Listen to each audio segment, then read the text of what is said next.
विधानसभा चुनाव 2025 को लेकर इस वक्त की सबसे बड़ी खबर सामने आई है।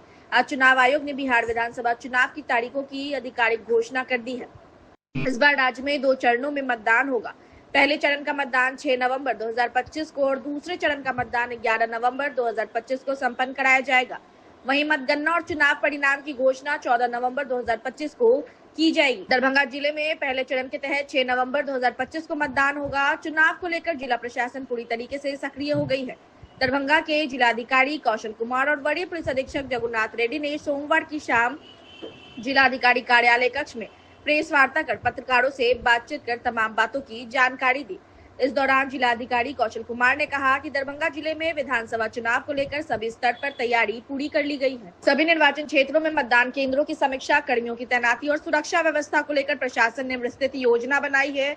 उन्होंने बताया कि आज से ही आदर्श आचार संहिता लागू हो गई है और अब किसी भी राजनीतिक दल या उम्मीदवार द्वारा सरकारी संसाधनों या पद का दुरुपयोग नहीं किया जा सकेगा। जिलाधिकारी ने स्पष्ट शब्दों में कहा कि चुनाव के दौरान अगर कोई व्यक्ति गड़बड़ी या आचार संहिता का उल्लंघन करता पाया जाता है तो उसके खिलाफ सख्त कार्रवाई की जाएगी। प्रशासन का उद्देश्य है कि दरभंगा जिले में चुनाव शांतिपूर्ण, निष्पक्ष और पारदर्शी वातावरण में संपन्न कराया जाएगा। वहीं दरभंगा के वरीय पुलिस अधीक्षक जगुनाथ रेड्डी ने बताया कि जिले के संवेदनशील और अति संवेदनशील मतदान केंद्रों की पहचान कर ली गई है। इन इलाकों में अतिरिक्त पुलिस बल की तैनाती की जाएगी। साथ ही हर बूथ पर सुरक्षा कर्मियों की निगरानी में मतदान कराया जाएगा। उन्होंने बताया कि जिला प्रशासन किसी भी तरह की अफवाह या अनुशासनहीनता को बर्दाश्त नहीं करेगा। चुनाव आयोग की घोषणा के बाद से राजनीतिक गलियारों में हलचल तेज हो गई है। विभिन्न दलों के प्रत्याशी अब अपनी तैयारियों में जुट गए हैं। जनता के बीच जनसंपर्क अभियान को लेकर रणनीति भी बनाई जा रही है। दरभंगा समेत पूरे बिहार में अब चुनावी माहौल बन चुका है और दरभंगा जिले में 6 नवंबर 2025 को लोकतंत्र का महापर्व मनाया जाएगा। विधानसभा चुनाव 2025 को लेकर दरभंगा के जिला अधिकारी और दरभंगा के वरीय पुलिस अधीक्षक ने संयुक्त रूप से पत्रकारों से बात करते हुए क्या कुछ कहा, उनकी तमाम बातों को हम सुना रहे हैं। जिला अधिकारी दरभंगा के कार्यालय कक्ष से सरफराज आलम की रिपोर्ट, BTN न्यूज। सबके लिए अच्छा है।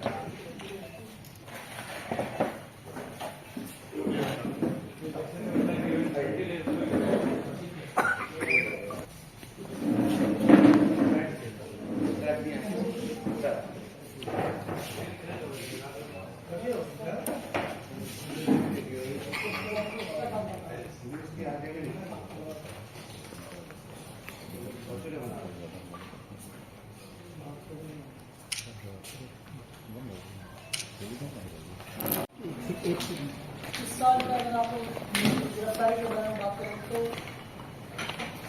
4,974 अभी तक जो गिरफ्तारी हुआ है जिला, इसमें जुलाई से अभी तक 1,270 गिरफ्तारी हुआ है। और शराब के बारे में अगर बताएंगे तो देशी शराब 19,540 लीटर्स बरामद हुआ है। विदेशी शराब 54,982 लीटर्स बरामद हुआ है। और जो मद्य निषेध लागू करने में जो गिरफ्तारी हुआ है 1,676, जो जनवरी से लेकर अभी तक मैं बता रहा हूँ। जो इलीगल आर्म्स का जो बरामद किया 1 जनवरी से अभी तक देशी कट्टा पिस्टल मिला के 32 है, कारतूस 78 है, बोका 12, मैगजीन 4। और अभी इलेक्शन के जो मद्देनजर हमारा जो प्रिपरेशन हुआ, जो विरोधात्मक कार्रवाई हम जो करते हैं, पहले 107 बोलते थे, अभी 126 BNS के ऊपर में बोलते हैं। इसमें 13,995 तो लोगों को हम लोग प्रपोजल दिए हैं। उसमें अभी तक 9,193 दोनों हो चुका है। ये अभी भी प्रक्रिया चालू है और कुछ जैसा कि आगे बढ़ेगा तो और लोगों को चिन्हित करके अपने लोगों को डाउनलोड करने की आवश्यकता होता है, ये आंकड़ा बढ़ेगा। और CCA 3 जो है इलेक्शन पर्पज के लिए 128 ऑर्डर पास हुए डिवीजन की तरफ से और 4 CCA 12 की तरफ ऑर्डर पास हुआ है। और आज से हम लोग जो बॉर्डर चेकपोस्ट हम लोग बोलते हैं, जो मेन चेकपोस्ट हम लोग 8 जगह चिन्हित किए हुए हैं, जो पुलिस पदाधिकारी, दंडाधिकारी और सिपाही रहेंगे वहाँ। और वहाँ जो मेन जो मुजफ्फरपुर से एंट्री होता है, फिर मधुबन से एंट्री होगा और सहरसा सहरसा एंट्री जो समस्तीपुर से जो रोड आएंगे वो जो मेन रोड पे चेक पोस्ट रहेगा। बाकी इसके अलावा जो स्टैटिक सर्वेलेंस टीम जो बोलते हैं 35 SST टीम बनाया गया है वो रैंडमली सरप्राइज एलिमेंट मेंटेन करते हुए अलग अलग जगह पे ये लोग चेकिंग करते हैं SST। तो उसके अलावा 30 FST बनाया गया है फ्लाइंग स्क्वाड। ये जब सूचना जो मिलता है उसके आधार पर ये कार्रवाई करते हैं। तो ये सब एक्टिवेट हो जाएगा आज से। और हमारे पास ऑलरेडी कंपनी आ चुका है जो आप लोग देख रहे होंगे कि आप फील्ड में भी देखे होंगे घूम रहे होंगे तो हमारे पास पर्याप्त संख्या में बल आ चुका है।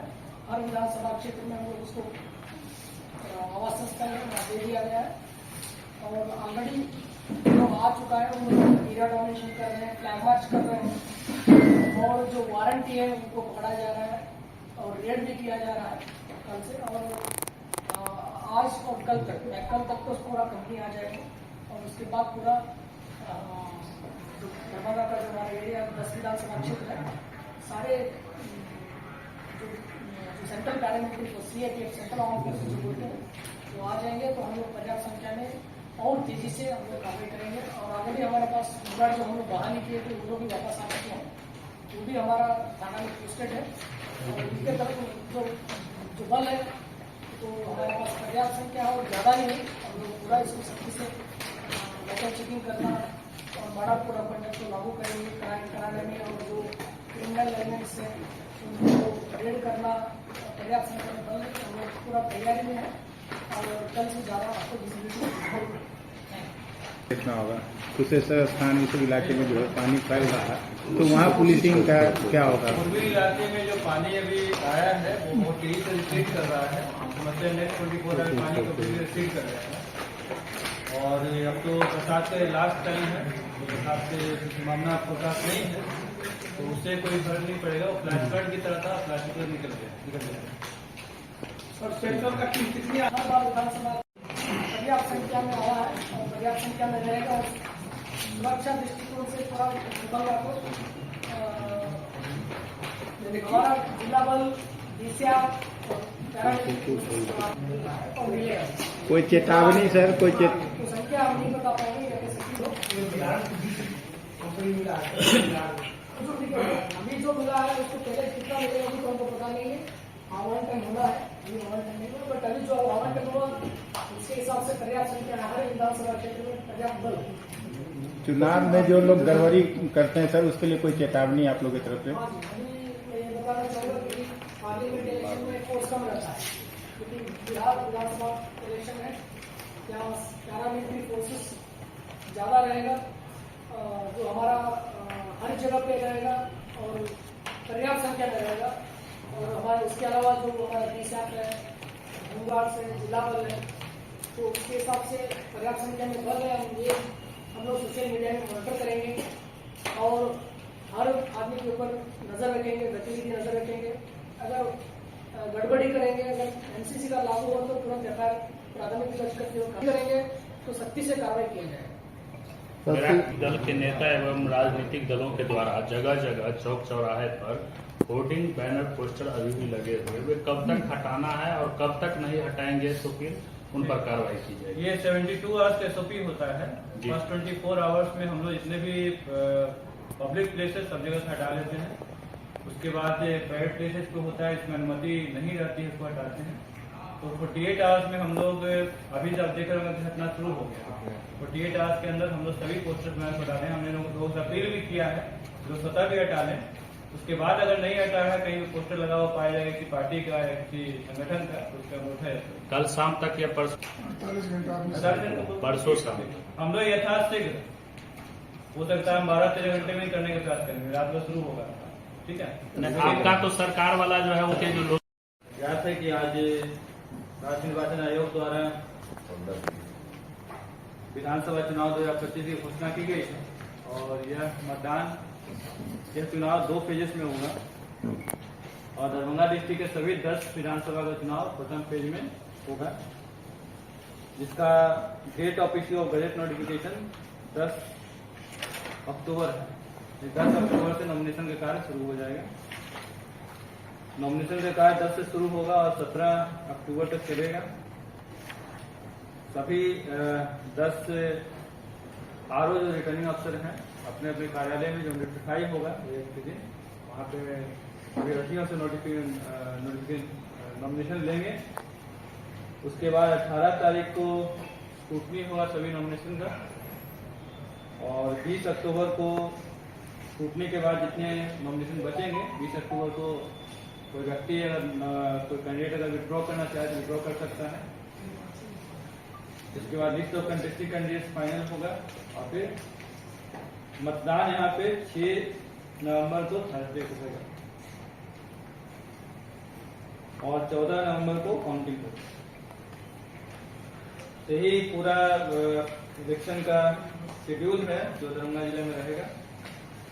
हमारे 10 रिटर्निंग अफसर हैं।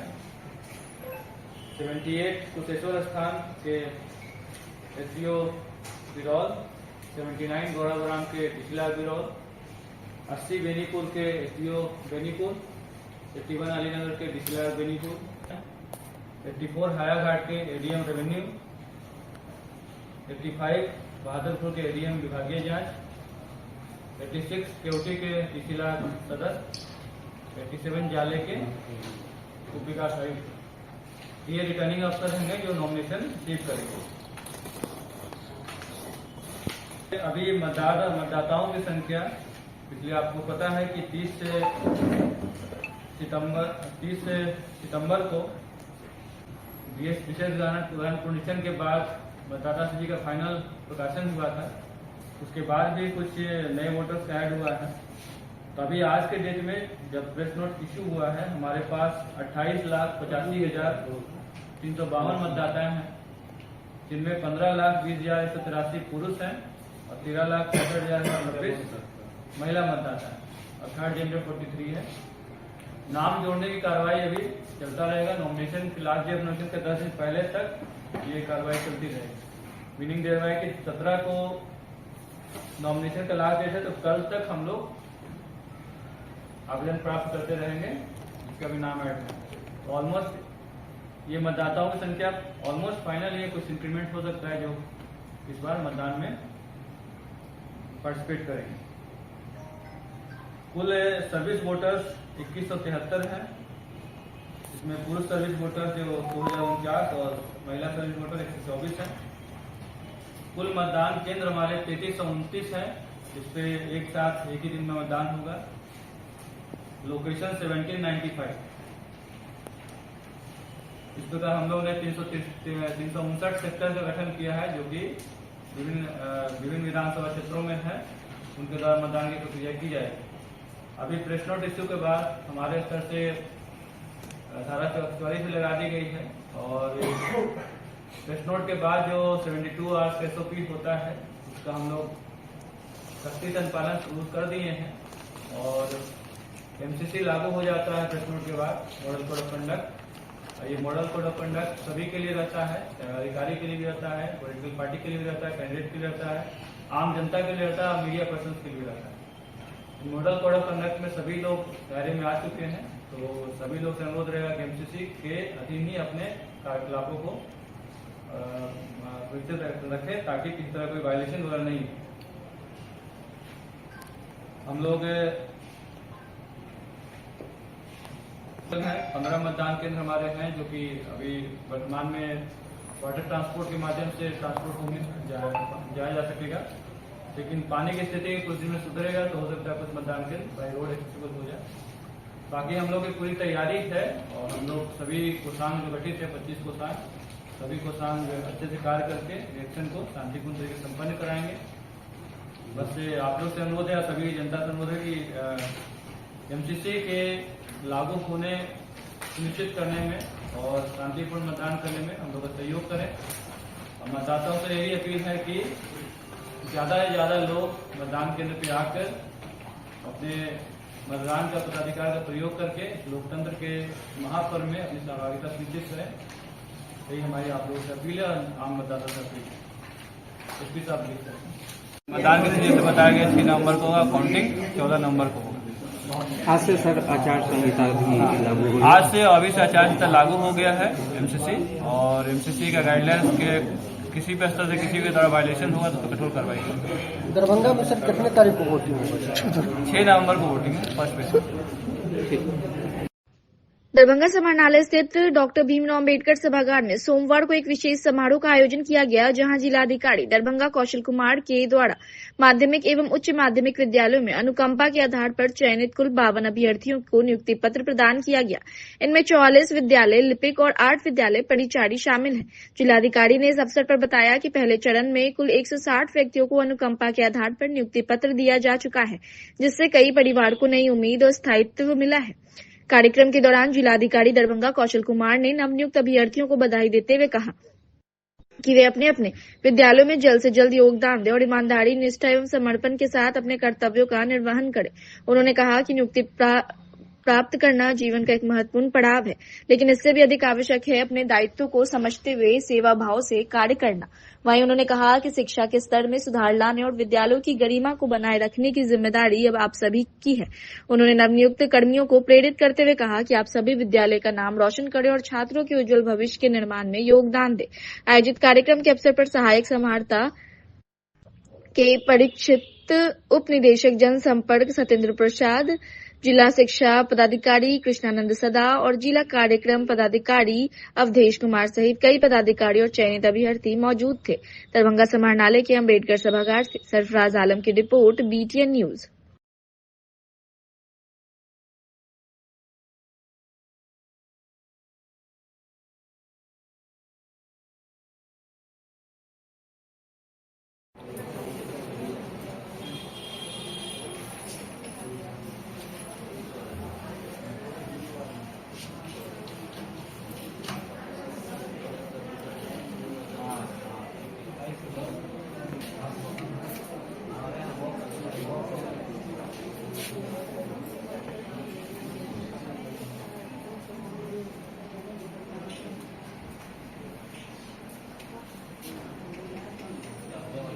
करीब 52 नॉन टीचिंग स्टाफ लोग हैं, इनकी सेवा काल में मृत्यु हो गई थी। उनके आश्रित ने आवेदन दिया था। इससे पूर्व भी 1 महीने पूर्व 160 लोगों को दिया गया था। कुछ लोगों को बचा हुआ था, कुछ गाइडलाइंस के अभाव में। गाइडलाइंस आने के प्राप्त हम लोगों ने सभी आवेदन की समीक्षा कर आज हम लोग 52 लोगों को और अनुकंपा के आधार पर नियुक्त कर रहे हैं। और इनको कहा गया है कि सदस्य अपने स्कूल में जाकर ज्वाइन करें। मेरे तरफ से जब जो नवनियुक्त जो परिचारी और लिपिक हैं, उनको बहुत बहुत शुभकामनाएं। अच्छे से कार्य करेंगे ये लोग और शिक्षा के स्तर को आगे बढ़ाएंगे।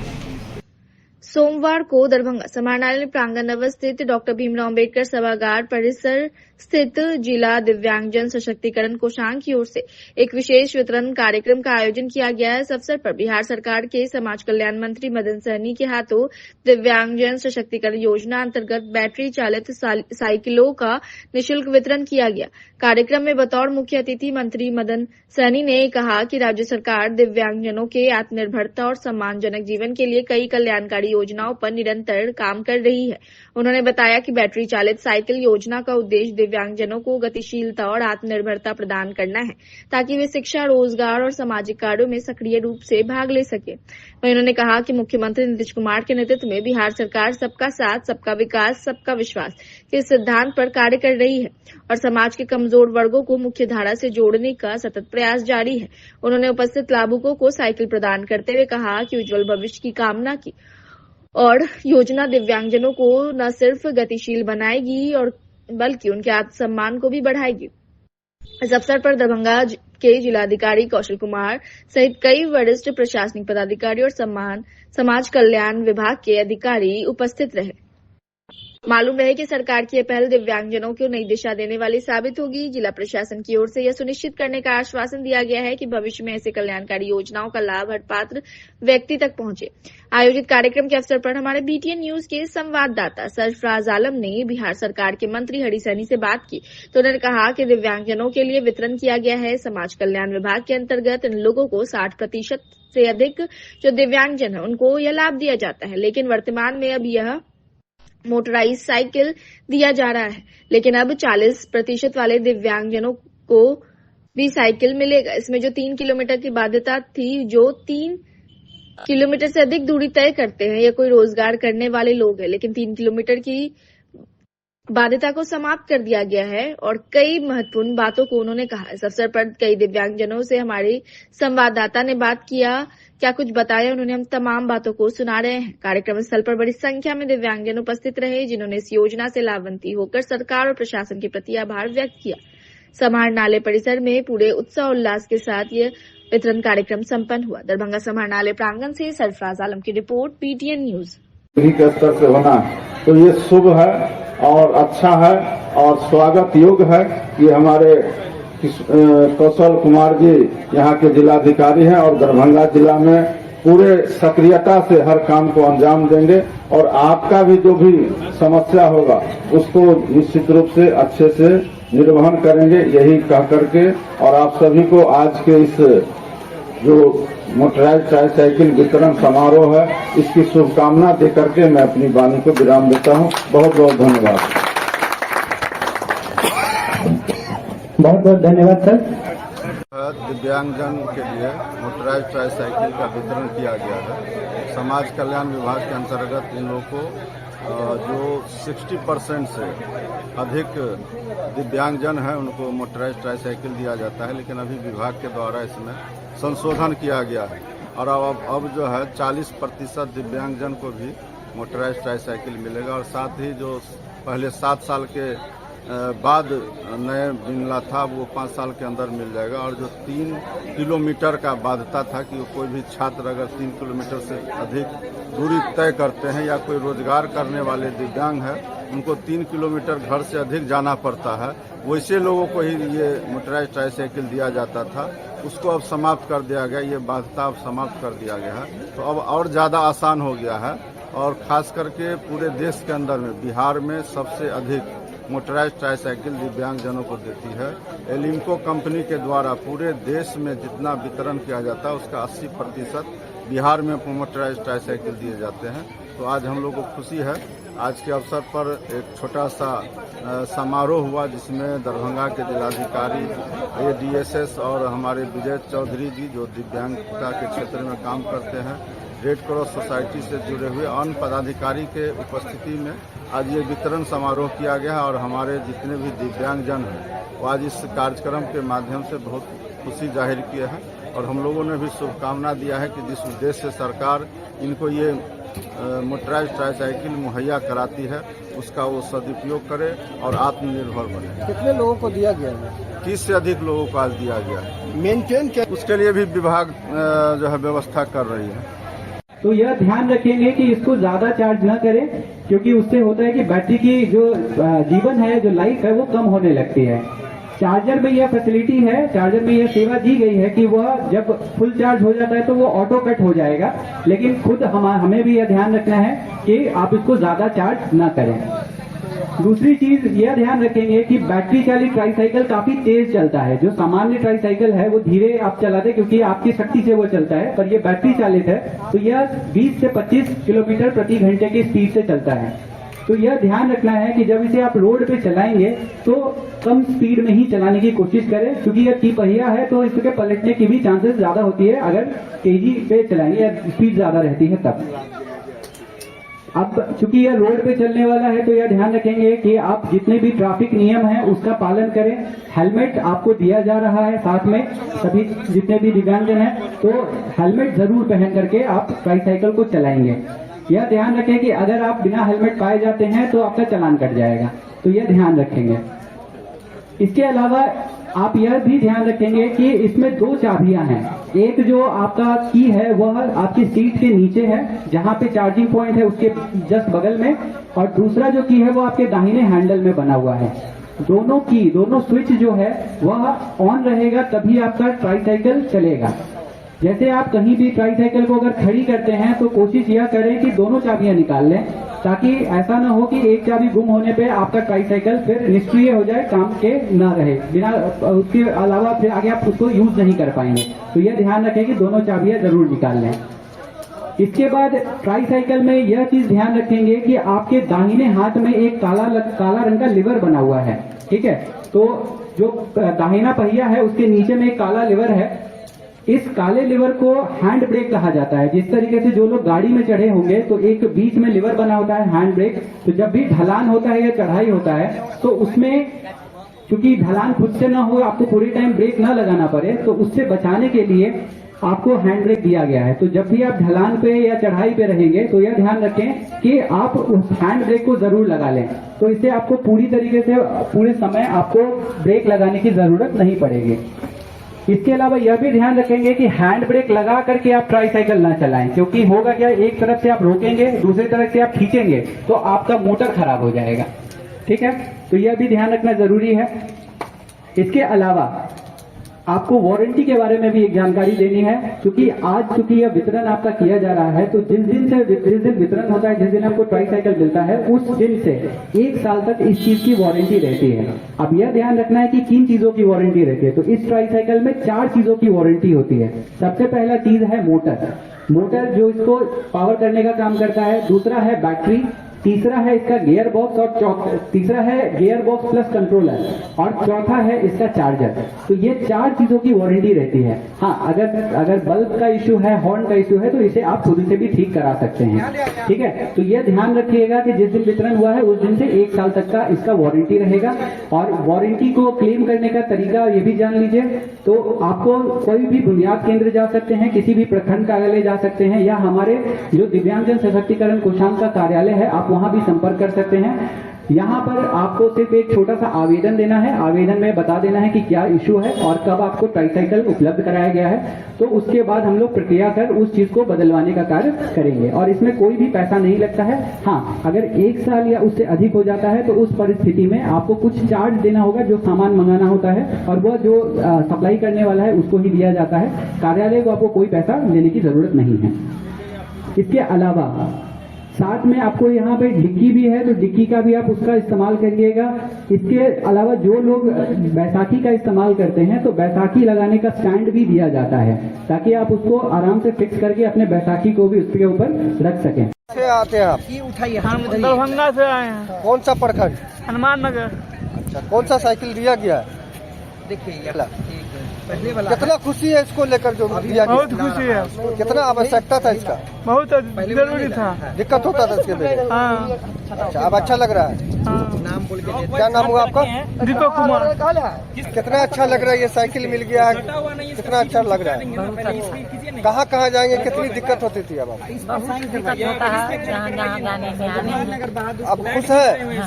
कहाँ से आए आप? रजवाड़ा। नहीं जाएगा। क्या नाम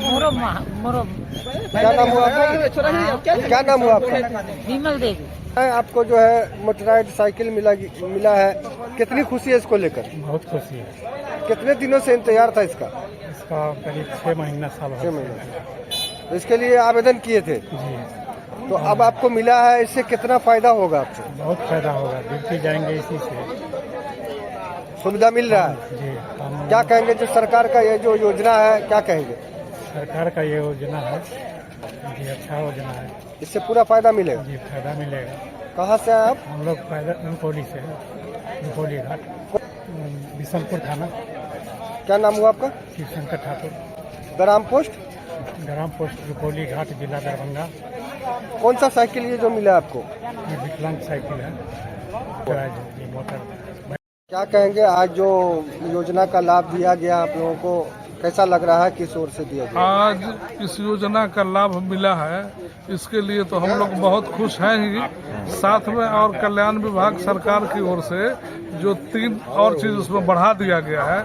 जैसे पहले 60% था, उसको 40% हो गया, तो हमको लगभग 80% दिव्यांग को इसका लाभ मिलेगा। पहले जो इसकी 10 साल तक था, जो 10 साल के बाद ही मिलेगा, वो नहीं, उसको घटाकर 5 साल कर दिया गया।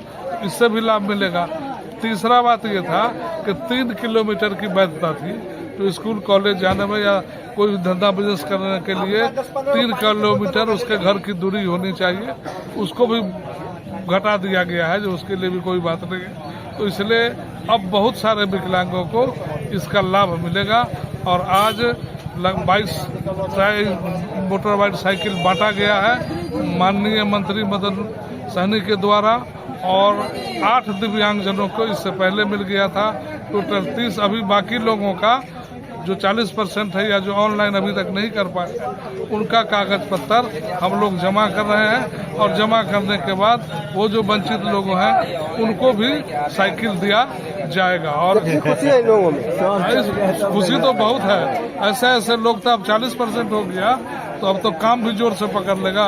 और सभी लोगों को पहले क्या था 40-55% के वजह से लोग छूट जाते थे, हमको नहीं मिला, हम लोग भी नहीं कुछ कर पाते थे। तो ये जो सरकार इस योजना का लाभ दे दिया है 40%, ये बहुत बड़ी बात है।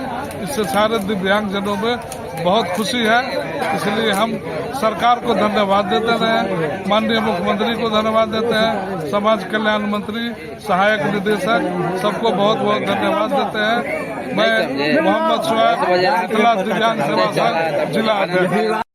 दरभंगा जिला के नगर थाना क्षेत्र के महाराजीपुर मोहल्ला से 13 वर्षीय आदित्य खंडेवाल पिछले 14 दिनों से लापता है। 21 सितंबर की रात 11 बजे खाना खाकर घर से बाहर टहलने निकला, जिसके बाद से उसका कोई सुराग नहीं मिला। परेशान परिवार ने पुलिस से कई बार मदद मांगी, लेकिन कोई ठोस कार्रवाई नहीं हुई।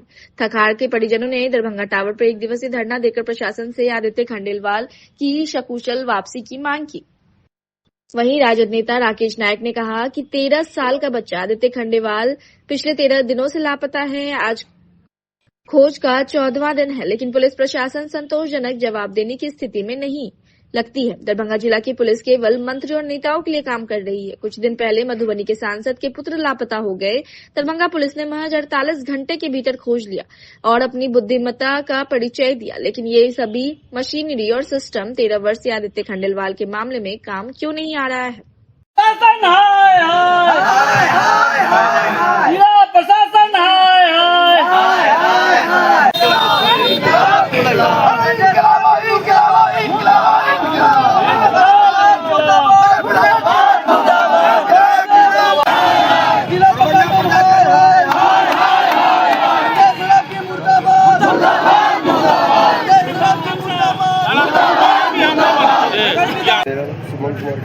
शुभम जी, ये बताइए क्या हुआ, कि कौन है बालक, कौन है, क्या हुआ है? मेरा पुत्र है। क्या हुआ बताइए, घटना बताइए क्या हुआ। घटना 21 तारीख की रात थी, 11:30 बजे रात की है। मेरा बच्चा अचानक से घर से निकल करके बाहर जाता है और वो गुम हो जाता है, कहीं मिलता नहीं है। हम लोग खोजते हैं, तुरंत गया करके 5 मिनट के अंदर हम लोग स्टेशन जाते हैं, किसी को दिल्ली मोड़ मंदिर में जाते हैं, गली में खोजते हैं, पुल पे जाके खोजते हैं, हर जगह जितने भी दरभंगा के शहर है सब जगह हम लोग अपने अपने बच्चों को, भतीजों लोग को, सभी लोग, पूरे परिवार, पूरे समाज मिल करके ढूंढने की कोशिश करते हैं, नहीं मिलता है। उसके बाद हम लोग रात में तो प्रशासन के पास नहीं जा सकते थे, लेकिन सवेरे होते हुए 112 गाड़ी घूमता है तो कहता है कि आप खोजते रहो, ढूंढते रहो, तुम्हारा बच्चा मिल जाएगा, गली का चक्कर काटते रहो, मिल जाएगा तुम्हारा बच्चा। हम लोग भोर के 3-4 बजे तक बच्चे को ढूंढते रहे, लेकिन बच्चा कहीं भी किसी भी गली में नहीं दिखा। संजोगवश हम लोग नेक्स्ट डे हम लोग के मन में आया कि नहीं, प्रशासन को सूचना कर दिया जाए कि मेरा बच्चा घर से गायब है, अभी तक वो नहीं घर लौटा है, आखिर क्या कारण है, बच्चा कहाँ चला गया। इस चीज़ को आज तक प्रशासन ने कहीं से भी किसी प्रकार का खोजबीन नहीं किया है अभी तक। और मीडिया से ही अनुरोध है कि हमारे बच्चों को ढूंढ करके जहाँ कहीं भी हो हमारा बच्चों को आज को ला दीजिए। आप लोग अब परेशान हो चुके हैं, हम दौड़ते दौड़ते प्रशासन के आगे। अच्छा, बच्चे किस क्लास में? ये कहते हैं कि हम सब कार्रवाई कर रहे हैं, अपनी तरफ से सब कागज हो चुकी है, लेकिन कागज में फाइल में रख देने से मेरा बच्चा मिल जाएगा। आज मेरा बच्चा मेरा घर से गायब है। आज माँ बाप पर क्या बीतता है, क्या खाते हम लोग, क्या कैसे रहते, हम तो कुछ खा लेते, लेकिन मेरा बच्चा किस हाल में है, कहाँ सोता होगा, कहाँ रहता होगा, इसकी कोई चिंता नहीं है प्रशासन को, ना ही यहाँ के माननीय मंत्री और सभी प्रशासनिक व्यवस्था को देखते हुए हम लोग अब तंग आ चुके हैं। इसलिए आप लोग से ही सहारा मांगते हैं, हमारे आदित्य को खोज के ला दीजिए जहाँ भी है, और मदद कीजिए हमारे बच्चे को खोजने में। अच्छा, अब हम परेशान हो चुके हैं, बहुत ज्यादा थक चुके हैं। ये बताइए रो के उनके माँ, दादाजी, दादी जी, सभी परिवार के लोग परेशान हैं। ये बताइए कि बच्चे का उम्र क्या, क्या वो पढ़ाई वढ़ाई भी करता था, कहाँ पढ़ता था? वो 13 वर्ष का था, संस्कृति इंटरनेशनल स्कूल रामबाग में वो 9th क्लास में पढ़ता था। तो कुछ बताया था, कुछ परेशान भी था पढ़ाई उढ़ाई में, किस तरह का था वो? कुछ नहीं। घर पुलिस क्या कर रही, पुलिस क्या करे? आपको पुलिस पर कितना विश्वास है? पुलिस पर आश्वासन पे ही टिका हुआ है उनका रवैया। अच्छा, आप कहें कि 11:30 बजे रात में घर से निकला, कैसे निकला 11:30 बजे रात में? घर में कुछ हुआ था क्या? जी नहीं। कैसे निकला 11:30 रात में घर से आप? हम दुकान से लेट से आए थे क्योंकि दुर्गा पूजा का समय था, नेक्स्ट डे कल स्थापना था और 10:30-11 बजे हम घर में पहुंचे हैं।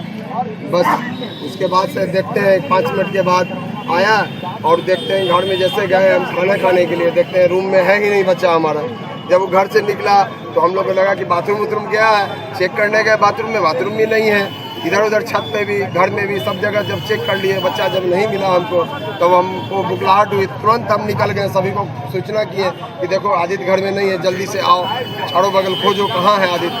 क्या उसके पास फोन भी था? ना उसके पास कोई फोन नहीं। नाराज किसी बात को लेकर नाराज था वो? कोई बात के लेकर नाराजगी नहीं थी।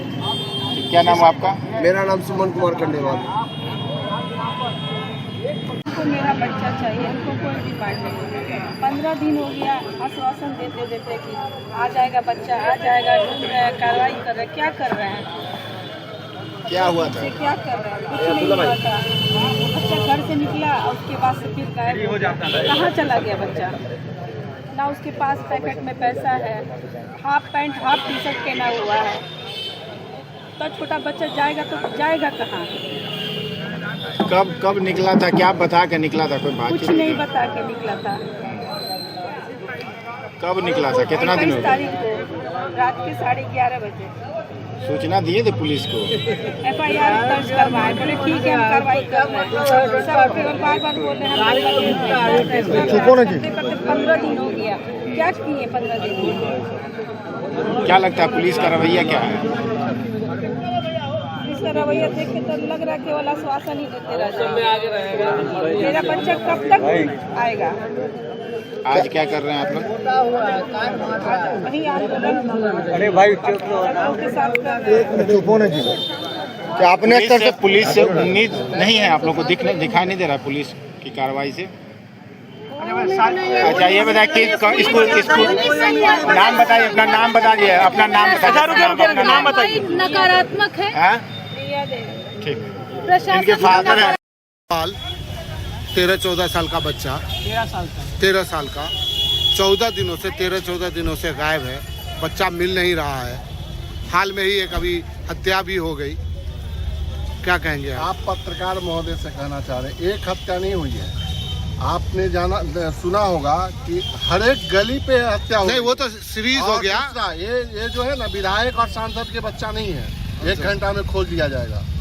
ये विधायक और सांसद के बच्चा नहीं है, ये आम नागरिक है। इसीलिए शायद ये सरकार इग्नोर किया जा रहा है इस चीज को। ये सरकार में बैठे लोग का अगर बच्चा गायब होता है तो आपने पता किया होगा कि 1 घंटा में बरामद करके पूरा यंत्र जो है ना, सरकारी यंत्र, उनमें खोजने में लग जाता है।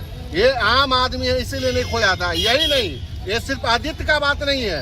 यहाँ बगल में आप जाके देख पता कर लिए, 7 महीना 8 महीना पहले एक मनीष यादव गुमशुदा हो गया। आज तक उसका लाश भी नहीं पता चला कि वो मर गया या जीवित है। आपने देखा होगा कि आए दिन यहाँ पे हत्या होती है, लूट होती है, रेप होती है। सरकार में जो बैठे मुखिया है ना, वही सुध बुध में नहीं है। और यहाँ के जो मंत्री है उनके घर के बगल के बच्चा है। आज तक वो मंत्री पूछने भी नहीं गया होगा।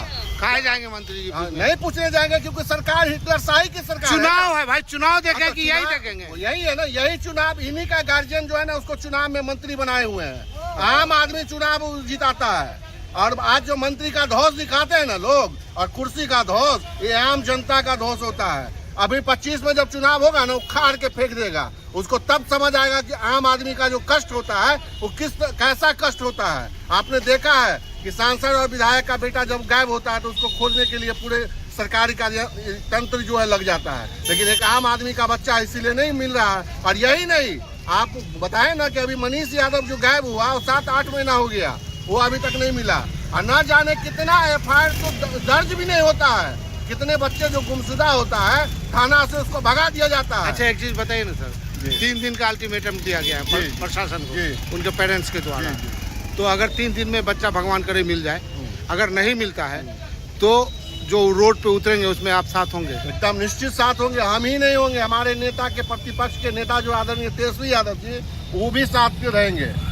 हम बता देना चाहते हैं कि हमारे नेता आदरणीय तेजस्वी यादव जी इस दुख के घड़ी में सड़क से लेकर सदन तक लड़ने का काम करते हैं और वो छोड़ने वाले नहीं हैं। हर आदमी का एक समय आता है और समय ये जनता तय करती है। ये जो मंत्री बन के लाल बत्ती में लोग घूमते हैं ना, उसका नशा भी उतारता है ये आम जनता, और आराम से उतारेगा। आप देख लीजिएगा 2025 में जब उखाड़ के फेंकेंगे ना रोड पर, तब पता चलेगा। तब हत्या बंद हो जाएगी।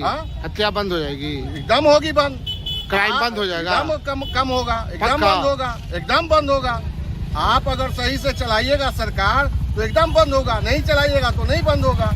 आप सबसे बड़ा बात है कि आप देख लीजिए कौन टेबल पर आपका वो जो डब्बा है पैकेट, वो कहाँ नहीं पहुँचता है, और वो सिर्फ और सिर्फ दारू और शराब में लोग लगे हुए हैं और कुछ काम नहीं करते हैं प्रशासन, सिर्फ लगे हुए हैं वसूली पर। अगर वसूली पर नहीं रहता तो क्राइम रेट जो है इतना नहीं बढ़ता। चलिए, क्या परिचय हुआ? प्रेमचंद्र बोलू यादव, राजद नेता, दरभंगा।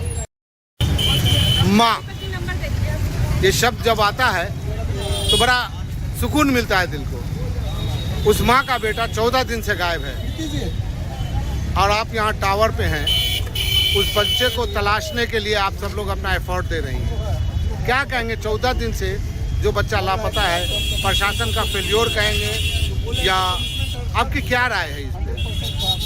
जब प्रशासन नेताओं की चाटुकारिता करने लग जाए तो समझ लीजिए वहाँ का जनता भगवान भरोसे।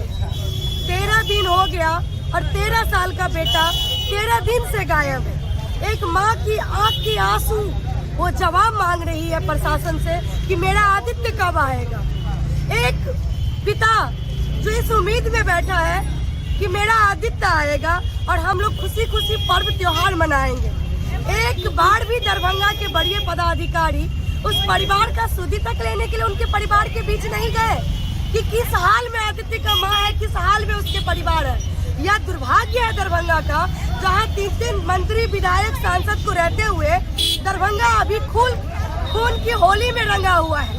आए दिन मर्डर, आए दिन किडनैपिंग, आए दिन गुमशुदगी आप लोगों के नजर के सामने होगा। लेकिन क्यों ये सब क्यों हो रहा है? ये इसलिए हो रहा है क्योंकि यहाँ के मंत्री अपनी उगाहीकरण करने में लगे हुए हैं। अच्छा। जनता से उनको कोई मतलब नहीं है, जनता को भगवान भरोसे छोड़ दिए हैं। और जो यहाँ के प्रशासन है वो वर्दी के आड़ में दारू माफिया के पीछे भाग रहे हैं। तो जनता तो भगवान भरोसे ही रहेंगे ना।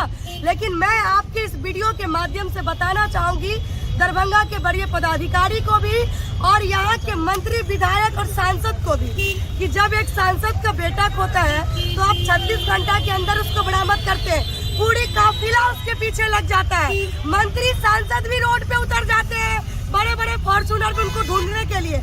लेकिन एक गरीब घर का बेटा खो गया, उसके लिए आपका उंगली एक ट्विटर पे भी काम नहीं किया, एक फेसबुक पे भी काम नहीं किया कि उसके बेटे के लिए आवाज उठाते हैं सोशल मीडिया पे। जी, धिक्कार है कि जिन लोगों ने आपको वोट दिया, उस सिंहासन पे बैठाने का काम किया, उसके परिवार के लिए आपने ट्विटर पे ट्वीट तक नहीं किया। यहाँ के अरे चुनाव है, अभी वोट पे ध्यान दें कि आपके बेटा पर ध्यान दें। नहीं तो मैं वही कह रही हूँ कि यहाँ के जनता को भी ये समझना पड़ेगा कि जिसे हमने सिंहासन पे बैठाया उसने दरभंगा को खूनी खेल में रंग दिया है।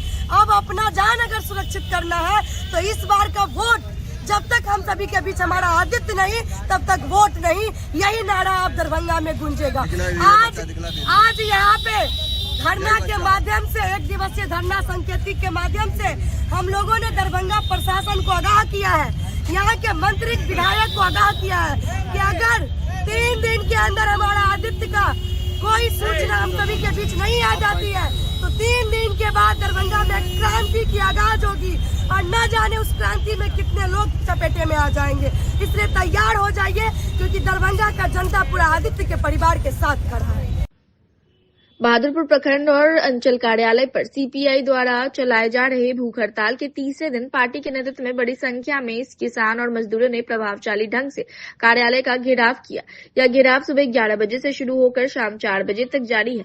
पार्टी जिला कमेटी सदस्य रामप्रीत राम की अध्यक्षता में आयोजित सभा को संबोधित करते हुए पार्टी राज्य सचिव मंडल सदस्य श्याम भारती ने कहा कि जनता के तत्कालीन मुद्दों को लेकर पार्टी की ओर से चलाए जा रहे आंदोलन को प्रशासन पूरी तरीके से नजरअंदाज कर रही है। आंदोलन का आज तीसरा दिन है, लेकिन प्रशासन अब तक आंदोलनकारियों से बात करना उचित नहीं समझ रही है। पूरा क्षेत्र सुखाड़ की चपेट में है, मगर कृषि पदाधिकारी की मनमानी के कारण बहादुरपुर क्षेत्र को सुखाड़ क्षेत्र घोषित नहीं किया जा रहा है। इसी तरह पूरे क्षेत्र में जल संकट की स्थिति बनी हुई है। पीने के पानी की भारी समस्या है।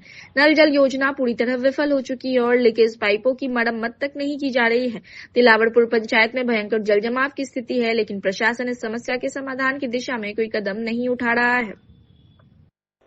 गरीबों को देने के लिए सरकार और प्रशासन के पास जमीन नहीं है, लेकिन अदानी को जमीन देने के लिए सरकार के पास तुरंत जमीन उपलब्ध हो जाती है। ये सरकार कॉर्पोरेट समर्थक और किसान मजदूर विरोधी है।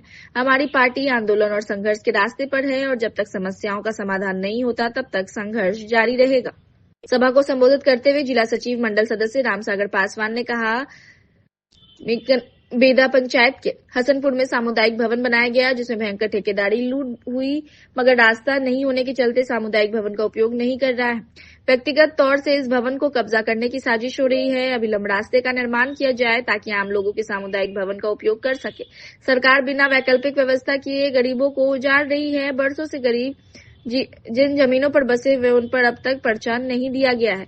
उन्होंने बिना वैकल्पिक व्यवस्था के गरीबों को उजाड़ने की कड़ी निंदा की। बहादुरपुर लोकल सचिव गणेश महतो ने कहा कि बहादुरपुर अंचल एवं प्रखंड विकास पदाधिकारी ने जनता के आंदोलन के दौरान समझौता वार्ता में दिए गए आश्वासन पर अब तक कोई कार्रवाई नहीं की है। बार बार कार्रवाई की मांग के बावजूद प्रशासन मौन है। उन्होंने कहा कि अगर हमारी मांगों पर कार्रवाई नहीं की गई तो 8 अक्टूबर को बहेरी, कुशेश्वर स्थान और सोन की कुशेश्वर स्थान मुख्य सड़कों को जाम किया जाएगा। सभा को संजय लाल देव, ललन यादव, शीला देवी, राकेश रोशन, राम प्रसाद मुखिया, मनोहर शर्मा, राम वृक्ष मांझी आदि नेताओं ने संबोधित किया। जिंदाबाद जिंदाबाद सीपीआईएम जिंदाबाद जिंदाबाद जिंदाबाद संघर्ष हमारा। सीपीआईएम की ओर से 3 दिनों से यहाँ सीपीआईएम के 21 कार्यकर्ता भूख हड़ताल पर बैठे हुए हैं। भूख हड़ताल का आज तीसरा दिन है। आज तीसरे दिन पार्टी की ओर से प्रखंड और अंचल कार्यालय का घेराव हो रहा है। यहाँ जो प्रखंड विकास पदाधिकारी हैं, अंचल पदाधिकारी हैं, उनको मांग पत्र दिया गया है, आंदोलन की जानकारी है। उसके बावजूद भी आंदोलनकारियों से वार्ता करना उचित नहीं समझ रहे हैं। आंदोलनकारियों की मांग है जो यहाँ बहादुरपुर पूरे क्षेत्र सुखाड़ के चपेट में है, बहादुरपुर को सुखाड़ क्षेत्र घोषित किया जाए, सरकारी नलकूप चालू किया जाए, जल संकट को दूर किया जाए। दिलावरपुर पंचायत में जो जल जमाव है, जल जमाव को वहाँ जल जमाव से लोगों को मुक्ति दिलाया जाए। बिना वैकल्पिक व्यवस्था किए गरीबों को उजाड़ने की जो साजिश हो रही है गनौली और शाहपुर में, उसको रोका जाए और पर्री समेत जो बरसों से गरीब जमीन पर बसे हुए हैं उनको पर्चा दिया जाए। हम कहना चाहते हैं जो तमाम सरकारी नियम को, सरकारी कानून की धज्जी आज बहादुरपुर प्रखंड में उड़ रहा है। भयंकर भ्रष्टाचार है, बिना पैसा दिए कोई काम नहीं हो रहा है। जनहितैषी योजनाओं में लूट हो रही है और जनता के जो ज्वलंत मुद्दे हैं उस पर प्रशासन ध्यान नहीं दे रही है। लगातार हमारी पार्टी सड़क पर आंदोलन कर रही है। आंदोलन के दौरान जो समझौता वार्ता होता है उस पर अमल नहीं हो रहा है। आज हम कहना चाहते हैं जो बड़े पैमाने पर गरीब है, जिसको जमीन मिलना चाहिए, सरकार ढिढोरा पीट रही है।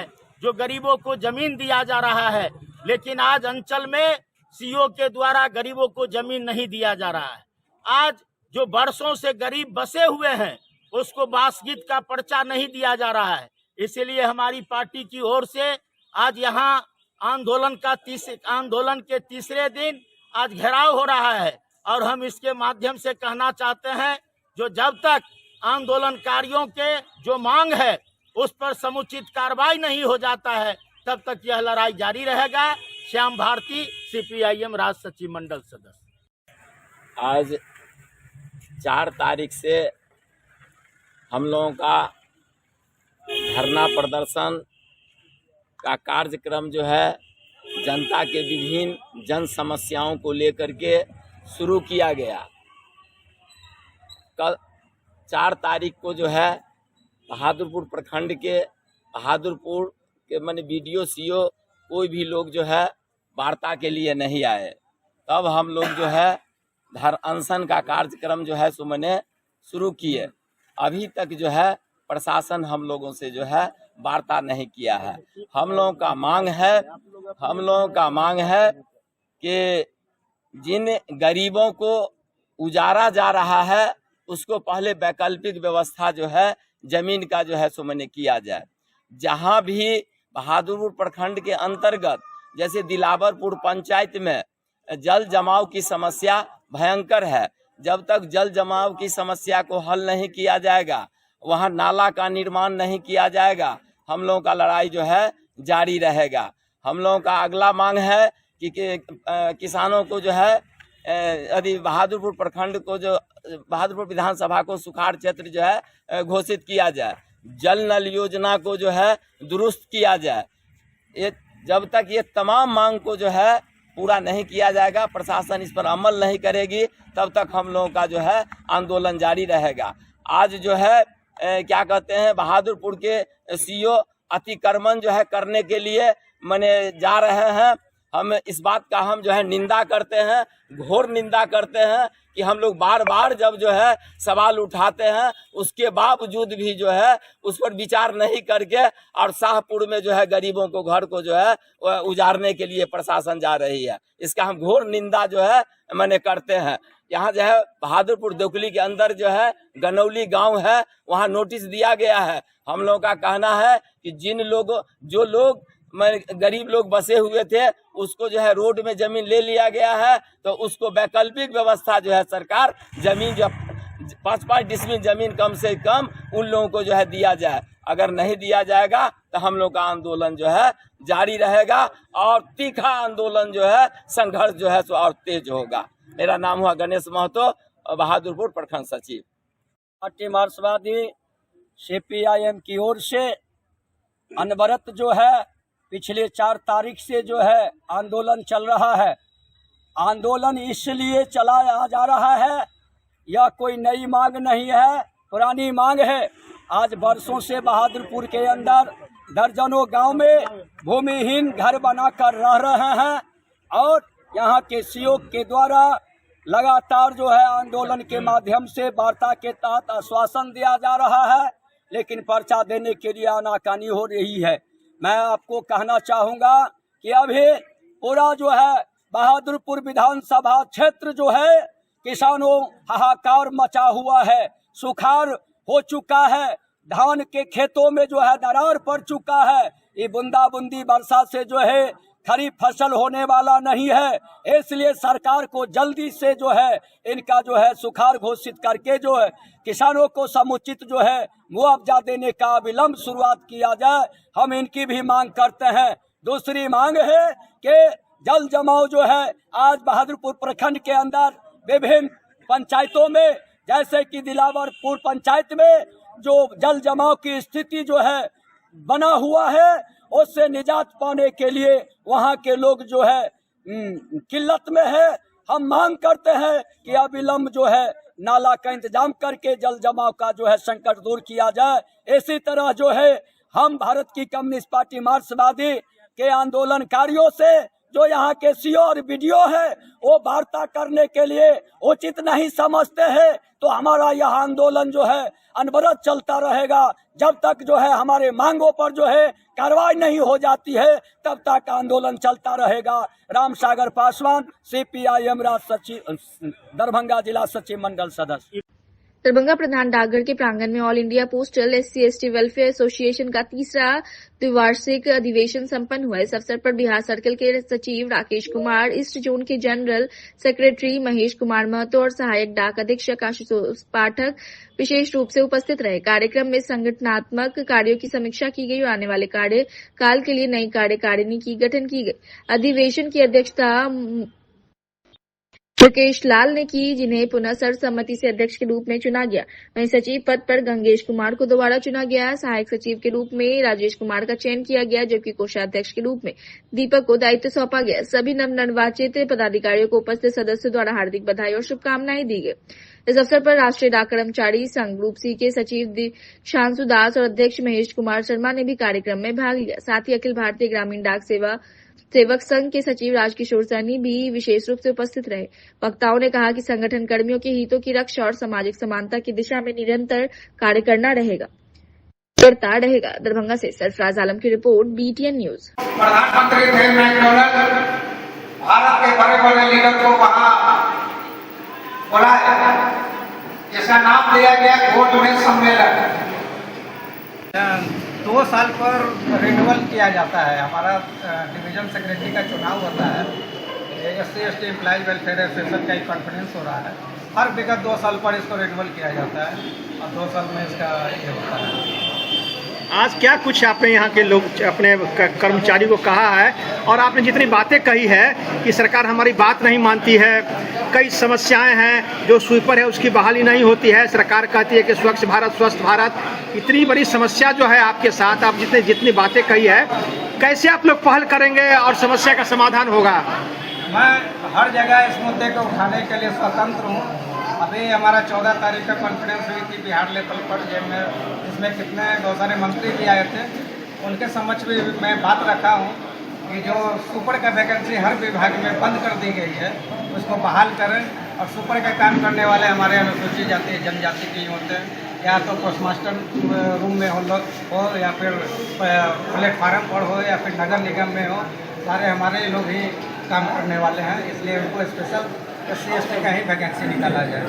आज के कार्यक्रम के संबंध में आप जो ने बताया, क्या कुछ यहाँ से फायदा होगा कर्मचारियों को, और जो समस्याएं कुछ कर्मचारियों के साथ है उस पर कैसे आप निदान करेंगे उसको लेकर? यहाँ दरभंगा प्रमंडल पर तो कोई समस्याएं नजर नहीं आई, लेकिन ऑल इंडिया लेवल पर बहुत सारी समस्या है। हमारे जो सबसे निचले तबके का जो TDS कर्मचारी है, उनको कहीं न कहीं बहुत सारे भेदभाव का सामना करना पड़ रहा है। जैसे उनको शिक्षा भत्ता के रूप में सिर्फ मात्र साल भर में 6,000 रुपया दिया जाता है, लेकिन जो भी स्टाफ है पोस्टल विभाग के, उनको 35,000 रुपया हॉस्टल में रहता है, उनको 1,35,000 दिया जाता है। तो इनके साथ अपना भेदभाव भी है। और दूसरा, मैं ऊपर लेवल पर बात उठाना चाहता हूँ जो आपके माध्यम से, कि इनका जो 5 घंटा का जो नौकरी है, इनको बढ़ाकर 8 घंटा किया जाए। और ये लोग 5 ही घंटा के नहीं करते हैं, नाम का 5 घंटा है, ये लोग 8 से 10 घंटा का काम करते हैं, जिसमें बहुत सारा टारगेट दिया जाता है, अकाउंट खोलने का, PLI करने का। इस तरह से ये लोग सुबह का सूरज नहीं देख पाते हैं, रात का चांद नहीं देख पाते हैं। जो आपके कर्मचारी हैं वो लगातार क्षेत्र में काम तो जरूर करते हैं, लेकिन जो सुविधा इन लोगों को मिलना चाहिए, जैसे आपने बात कहा, और जो कुछ पैसे पोस्ट ऑफिस है जहाँ कुछ सुविधा का भी अभाव है, तो इस पर क्या आपका विभाग कुछ करेगा? विभाग जरूर करेगा। हमारा बिहार सर्किल का जो बड़े पदाधिकारी है, वो बहुत ही बात को समझते हैं और हम लोग बात को रखते हैं, उसका काम भी होता है। परिचय अपना दे दीजिए। Rakesh Kumar, circle secretary, SC/ST employ welfare association, Bihar circle. अखिल भारतीय डाक विभाग अनुसूचित जाति जनजाति कर्मचारी कल्याण एसोसिएशन दरभंगा का 20वां वार्षिक अधिवेशन।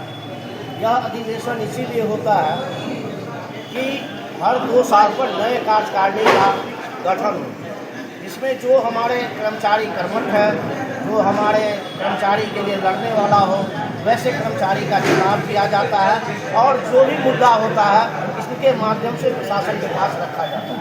परिचय अपना दे दीजिए। Mahesh Kumar Mahato, general secretary. सोमवार को कई जगह विभिन्न योजनाओं का बिहार सरकार के राजस्व भूमि सुधार विभाग के मंत्री संजय सरावगी ने शिलान्यास किया। मौके पर उप महापौर नाजिया हसन, वार्ड 21 के पार्षद नवीन सिन्हा, वार्ड 22 के पार्षद रिंकू कुमारी, वार्ड 24 के पार्षद खलीक उजमा उर्फ पप्पू सरदार, पूर्व पार्षद मधुबाला सिन्हा, नगर अभियंता सऊद आलम, पार्षद प्रतिनिधि अरुण शर्मा, न्यासी मेहतर समाज के रामाशीष राम, भोला गुप्ता, सचिन राम, वसीम अहमद, जितेंद्र राम, बलवंत कुमार, रंजीत श्रीवास्तव, श्याम कुमार यादव सहित अन्य कई लोग इस शिलान्यास में उपस्थित थे। सड़कों के निर्माण के साथ साथ हरिबोल तालाब के सौंदर्यीकरण सहित तालाब के मध्य तकपथ पुल कार्य का शिलान्यास भी किया गया। इसके अलावा सुलभ जल परियोजना भवन में आरओ वाटर प्लांट का भी उद्घाटन किया गया, जो शहर का पहला सरकारी वाटर ट्रीटमेंट प्लांट है, जिससे लोगों को शुद्ध पेयजल दिया जाना है।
आचार संहिता कब लगेगा? बोला जाओ कल वाला कल वाला सबको आप आते हैं 10 आदमी सबको कल हो जाएगा।